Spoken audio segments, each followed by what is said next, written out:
Yeah. Okay, great. Right, today I'm gonna talk about this. Look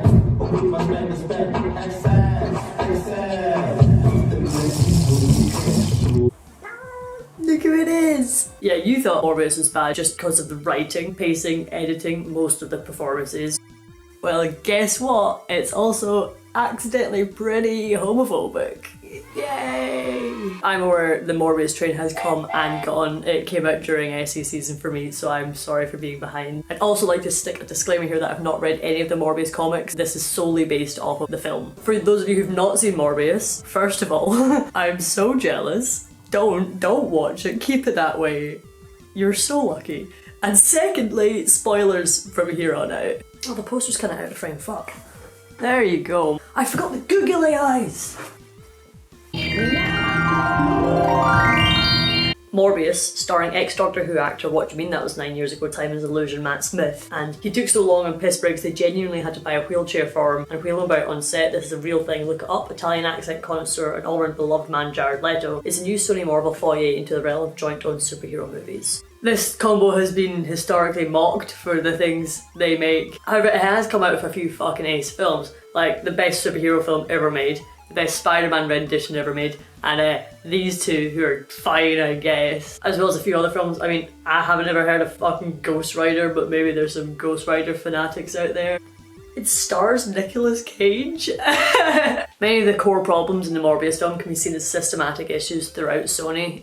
They crop up in Venom, and because I think Venom's a much better film, I'm going to talk about Venom for a while. So I unironically adore this franchise, but I will be the first to admit it's absolute dog shit. Venom 1 and 2 were plagued by weird pacing, strange editing choices, its lack of character depth or any real character motivation, surface level dialogue and cookie cutter plots. Venom has a very decent attempt at a moral point that big corporations are bad in the first film, or in the second film, which is, as far as I can tell, that internalized homophobia is bad. He kept me hidden because he was ashamed, but look at me now, you love me! But the films do little to actually explore these concepts. I'd argue that the only saving grace of the entire Venom franchise is Tom Squeal Hardy, who brought his whole ass to that set. Sony didn't bother to learn from most of its Venom fuck-ups because despite them it still made a profit, easily making back their investment, so fuck it, if it ain't broke, why fix it? So they just replicated the movie and at the same time replicating most of the core issues that were in the Venom movies, with its odd editing, bland characters, and somehow managing to fuck up the moral message that ableism is bad. Sony, please, what are you doing? No! These problems in themselves, despite leading to an unengaging and objectively bad movie, don't warrant a whole video. What does warrant a whole video is the characterization of Milo. Milo, played by Matt Smith, is Morbius' childhood best friend. They met at a hospital for sick kids where they are both diagnosed with the same rare blood condition. The boys are frequently bullied from the kids at the local school. They develop an us against them mentality. They are like the original Spartans. We are the few against the many. Do you know how many times I had to rewatch this goddamn fucking movie so I could get these fucking quotes right? I'll admit it's only twice, but it's far too many. At the hospital, Morbius was able to save Milo's life via impromptu stationary electrical engineering, and the two's bond grew deeper. Because of this, Morbius gets sent to a big brain school where he can learn to be a big brain doctor, and he has to leave Milo behind to wallow in his immense wealth and mansion that he inexplicitly owns. Now, it is highly hinted at through the whole film that Milo is gay and in love with Morbius. Milo treats the note that Morbius gave him at the hospital with as much care as you would a love letter. He's shown to be highly jealous of Morbius' girlfriend. How's Martine doing these days? Why do you ask? Reason, just haven't seen you in forever. I wondered if she had something to do with it. He frequently talks about how he and Morbius are a duo, and he's often shown to be overly protective of Morbius. Is it dangerous? Should I be worried? You want me to lie to you? That would be nice, yes? Well, it's Michael. I'm worried about him. He's alone out there, and I think he needs me. Even his vampirism is used as an analogy for coming out as gay, which we will get to. Be patient! I'm gonna let you know now, this script is 3,000 words long. Milo is shown to deeply care for Morbius throughout the duration of the film. For example, this scene where he just straight up fucking murders a guy for saying Morbius looks a bit weird. Oh, we figured that guy for a freak. Oh, yeah? How's that? You've never met? Now look at him. What else you need to know? You know, you shouldn't judge someone by how they look. You think I'm joking? Even Milo's whole vampirism shtick. Okay, Google, shtick. 1. A woody piece or part of a tree or shrub. No, I get it, I know what a stick is. Okay, shtick. That's a thing, right? Shtick. Even Milo's whole vampirism shtick can be seen as him trying to connect to Morbius over something. Oh, yeah, and there's also this scene.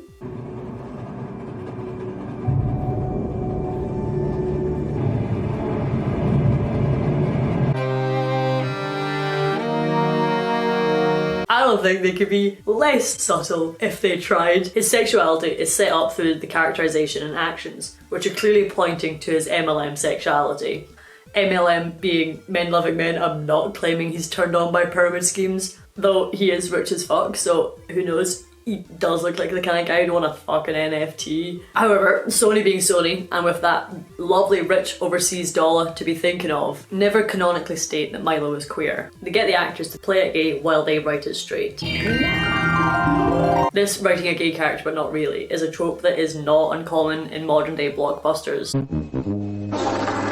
or TV shows. Often, hinted at or minor queer character moments are paraded as representation and claimed to be progressive, whereas in fact they're solely there to exploit a queer audience members for profit off of the rainbow dollar. To quote my all-time favourite human being, Russell T Davies. You know, Loki makes one reference to being bisexual once, and everyone's like, "Oh my god, it's like a pansexual show." It's like one word. He said the word prince, and we're all meant to go, "Thank you, Disney. Aren't you marvelous?" It's like, it's pathetic.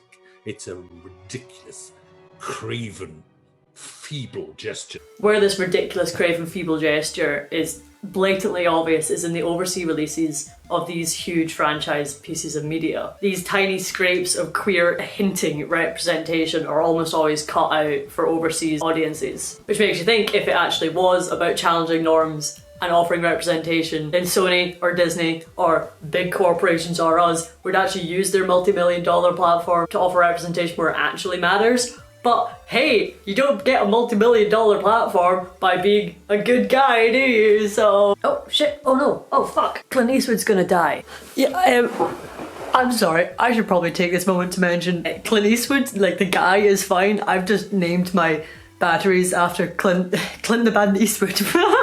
Named my batteries after the Good, the Bad, the Ugly actors.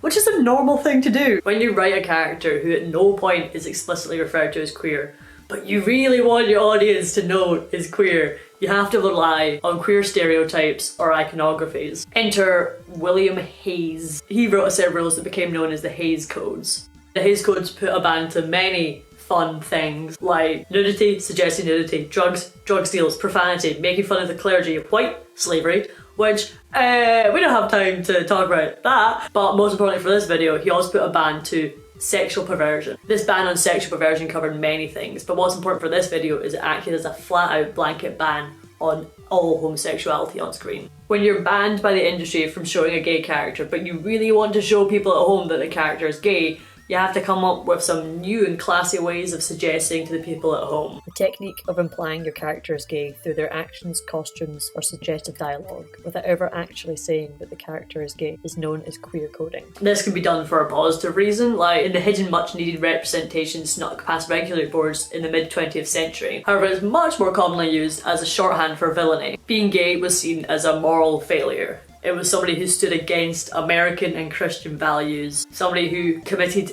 nefarious deeds, and somebody who had the possibility of corrupting our good and pure and straight protagonist. Casting shorter, more effeminate men, making them stylish or fashion orientated, being soft-spoken and averse to hands-on physical violence, or my personal favourite, where they got an actress to just massage a phallic object like a walking stick or an umbrella. They did this a lot. Like, next time you're watching a 1940s film, keep an eye out for it because it's fucking everywhere and it's hilarious and I love it.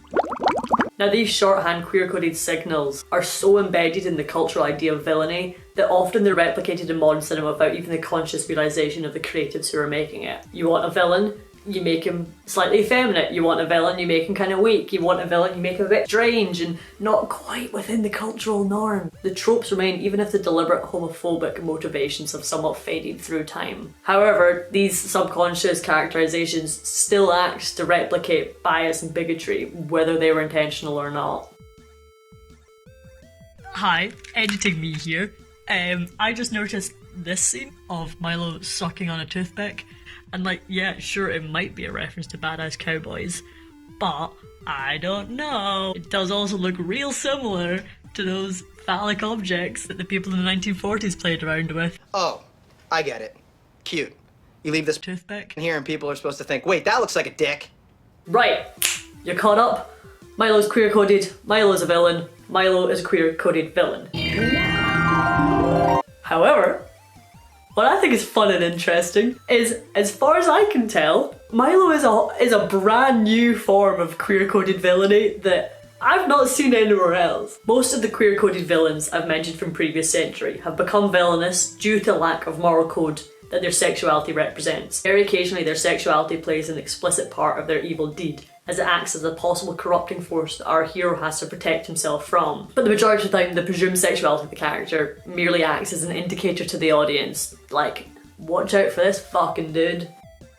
Not only is Milo's sexuality used as villainous queer coding, and as a corrupting force to our good, flawless hero Jared Leto, but Sony somehow managed to also suggest that being queer is an innate wrong and that coming out can drive people to villainy and murder, which is almost impressive. Like, at this point I feel like I need to mention that there's absolutely nothing wrong with writing your villain as queer. There's a lot of gay people in the world and a portion of them are fucking wankers. And there's also nothing explicitly wrong in having a queer villain whose sexuality is a key factor of their identity and motivations. Take Richard Madden's portrayal of John Reed in Rocketman, for example. The character of John Reed abuses and manipulates Elton throughout the film. John is clearly shown as gay, this being a key element in his motivations and his relationship with Elton. Later on in the film, he becomes one of the main antagonists. He's a villain, and he is gay. However, the obvious and important distinction, he is a character who's villainous and gay. He is not a character who's villainous because he is gay. The same cannot be said for our good old Milo. Milo's sexuality, in addition to his disability, is the core reason of his descent into evil. Yeah, like many of Milo's evil deeds are also linked to his disability, which is equally fucked and a whole other video, but I'm going to focus solely on his sexuality and how that affects his characterization and motivations. Morbius, ableist, and homophobic. They're doing well. They've done a real good job. Almost every single evil action Milo does can be referred back to his presumed homosexuality. Milo's all-consuming need to be special to Morbius is down to the unrequited love he feels towards him. Michael was his lifelong love, and Milo seeing this love being unreciprocated destroys him. He takes this out on targeting Morbius' girlfriend Martine, who he sees the person who's taken Morbius away from him. Milo's need to get back at the world is in part due to the homophobia he faced as a child growing up. He had to shut himself off, and in doing so separated himself physically and emotionally from the outside world, developing his ideology that they are the few against the many. We are the few against the many.